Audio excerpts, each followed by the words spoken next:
في اسره راحت تصطاد بط، اب وام وبنت وولد، الثلاثه اصطادوا، الطفل ما عرفش، وهم راجعين البيت غياظه، احنا اصطادنا وانت لا، بتغيظه. لما دخل البيت لقى البطه بتاعت جدته فقتلها ودفنها، اسمه اصطاد يعني.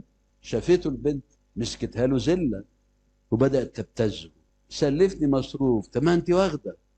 خلاص اروح استلف من تيتا واقول لها على البط. لا عليا، خدي، عايزين عيش وزبادي من بره، روح هات لنا. ما تروحي انت، ما عنديش مانع، اروح اجيب الزبادي والعيش، بس اقول لتيتا على البط. كل يوم ابتزاز. فالولد قال احسن حاجه اروح لتيتا واخلص من الموضوع ده. لا يا تيتا، نعم حبيبي، يا تيتا اتفضل يا حبيبي، بس ما تزعليش يا ابني، قول. لا الصراحه، الصراحه انا اللي قتلت البطه بتاعتك وانا اللي دفنتها. قال له طب ما انا شفتك وانت بتقتلها وشفتك وانت بتدفنها. قال لها بجد؟